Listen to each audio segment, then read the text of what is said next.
Good morning friends.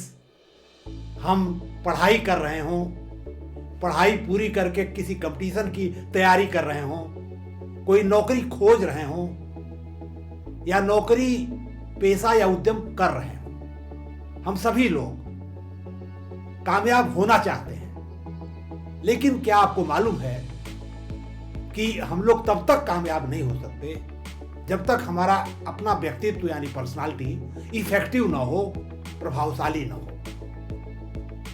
After all, effectiveness या प्रभावशीलता होती क्या है? नमस्कार दोस्तों, मेरा नाम रामचंद्र राय है। मैं आप सभी का इस वीडियो सीरीज के इस छठे एपिसोड, जिसकी टाइटल है व्हाट इज इफेक्टिवनेस यानी प्रभावशीलता क्या होती है, पर हार्दिक स्वागत करता हूं।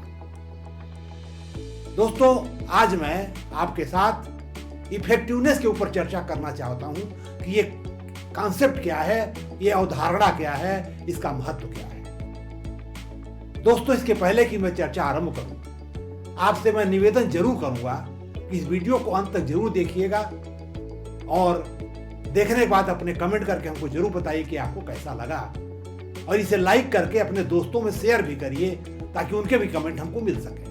अगर आप पहली बार इस चैनल पर आए हैं तो इस चैनल को सब्सक्राइब करके बेल बटन भी दबा दीजिए ताकि भविष्य के जो भी वीडियो आए उसका नोटिफिकेशन आपको मिल जाए। और अगर आपने पहले के 5 एपिसोड नहीं देखे हैं तो कृपया उन्हें देख भी लीजिए ताकि चीजें आपको स्पष्ट हो सके। आइए अब हम लोग इफेक्टिवनेस के ऊपर चर्चा करते हैं। दोस्तों, इस वर्ड से मेरा सबसे पहले पाला तब पड़ा जब मैं बीएचयू में 1974 में एमबीए की पढ़ाई कर रहा था। हमें बताया गया कि अगर आपको इफेक्टिवनेस के कॉन्सेप्ट को अच्छी तरह समझना है तो एक और कॉन्सेप्ट है, उसको भी समझना पड़ेगा, वो है इफिशियंसी यानी दक्षता। दोस्तों, इन दोनों शब्द का अगर अर्थ आप समझ जाएंगे और अगर कंपेयर करेंगे तो आपको इफेक्टिवनेस की जानकारी या समझ बेहतर होगी आपकी। आइए कुछ उदाहरण लेके देखते हैं इन दोनों का क्या महत्व है। नमामि गंगे प्रोजेक्ट के बारे में आप सबको पता है कि इसका उद्देश्य है कि गंगा के पानी को इतना साफ कर देना कि उसमें हम नहा सकें, पी सकें। इसका तकनीकी मापदंड होता है पीएच फैक्टर या अन्य कोई तकनीकी मापदंड आप ले सकते हो। मान लीजिए आपने कोई मापदंड अपना लिया कि ये हमको करना है, इस हिसाब से सफाई करनी है और इतने समय में करना है, मान लीजिए 2 साल में आपको करना है। अब सवाल है, पानी गंदा होता कैसे है? या तो लोग पानी में तमाम कचरा फेंकते हैं, फूल फेंकते हैं, तो उनको इसके लिए अवेयर करना पड़ेगा कि ऐसा वो न करें। दूसरा कारण यह है कि जो भी शहर नदी के किनारे बसे हुए हैं, उनका जो सीवर का पानी है वो गंदा पानी सीधे नदी में गिर रहा है बिना ट्रीट किए हुए, बिना साफ किए हुए, और पानी गंदा हो रहा है। अब मान लीजिए कि 150 सीवर ट्रीटमेंट प्लांट बैठाने हैं आपको इस स्कीम के अंदर, और आपने 150 प्लांट भी बैठा दिए। साल भर का टारगेट था, आपने 9 महीने में बैठा दिया। लेकिन कोई प्लांट 15 दिन चला, कोई 20 दिन चला, कोई महीना भर चला, और ज्यादातर उसमें से किसी तकनीकी कारण से बंद हो गए या ठीक से काम नहीं कर रहे हैं। तो नतीजा क्या होगा कि गंदा पानी अभी भी नदी में आएगा और नदी का पानी साफ नहीं हो पाएगा। जैसा है कि आपने खबर सुनी होगी कि प्रयागराज में जब ये अभी लगा था, ये जो नहान था, उसमें लोगों का शुरू में ये शिकायत थी लोगों की कि पानी साफ नहीं है, तो रातों रात टैनरी बंद करवाई गई कानपुर की। इसका मतलब कि ट्रीटमेंट का जो काम है वो ठीक से नहीं हुआ। इसका मतलब कि हो सकता है कि आप प्लांट बैठाने में एफिशिएंट हो, लेकिन उसको चलाने में, मेंटेन करने में आप इनएफिशिएंट हो, तो निश्चित रूप से आप इफेक्टिव नहीं हो सकते और ये स्कीम इफेक्टिव नहीं कही जाएगी। तो आप इफिशिएंट होते हुए भी एक किसी पैरामीटर में ओवरऑल इफेक्टिवनेस आप नहीं मिल सकती आपको। दूसरा उदाहरण लीजिए, गरीबी हटाओ। सरकार बहुत ही से गरीबी हटा रही है, लेकिन उतना रिजल्ट नहीं आ रहा है जो वो चाहती है।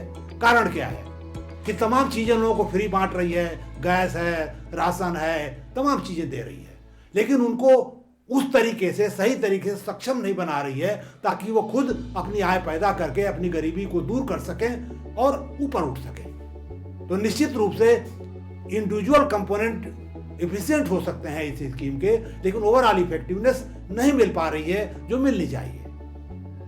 एक उदाहरण और ले लिए, आप कोई कॉम्पिटिटिव एग्जाम दे रहे हैं, 2 विषय में आपको पढ़ाई करनी है, एक विषय आपने खूब पढ़ाई करके 90% नंबर ले लिए, दूसरा निगलेक्ट हो गया सब्जेक्ट आपसे, उसमें अच्छे नंबर नहीं आए और आप सिलेक्ट नहीं हुए, तो इफेक्टिवनेस आपकी 0 है।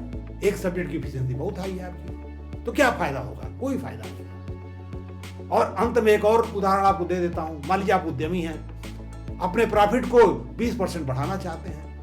अब उसके 2 तरीके हैं, कास्ट को कम करिए और सेल को बढ़ाइए या प्राइस को बढ़ाइए।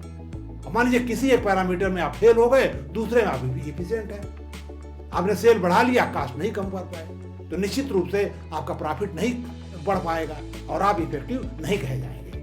तो दोस्तों, इफेक्टिवनेस एक अम्ब्रेला कॉन्सेप्ट है, ये आउटकम से रिलेटेड है और लक्ष्य से रिलेटेड है, जो लक्ष्य आपने निर्धारित किया है। अगर आपने लक्ष्य ही अव्यवहारिक निर्धारित कर रखा है, सही तरीका नहीं आया अपनाया आपने, आपकी सोच सही नहीं है, तो आप इफेक्टिव सही शब्दों में नहीं हो सकते, सही अर्थों में आप इफेक्टिव नहीं हो सकते।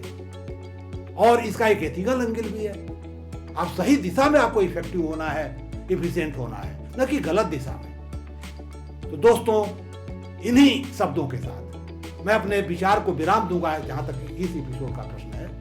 अगला एपिसोड अब पर्सनालिटी के ऊपर स्टार्ट होगा, जिसमें ढेर सारे एपिसोड आएंगे और एक एक पहलू पे, पर्सनालिटी के एक एक पहलू पे आपके साथ में डिटेल में चर्चा करूंगा, ताकि आप उसको समझ सकें और अपनी पर्सनालिटी को डेवलप कर पाएं। दोस्तों, चलते चलते मैं आपसे पुनः गुजारिश करूंगा कि इस वीडियो को ज़्यादा से ज़्यादा लोगों में फैलाइए, शेयर करिए और इस चैनल को सब्सक्राइब करके बेल बटन जरूर दबा दीजिए।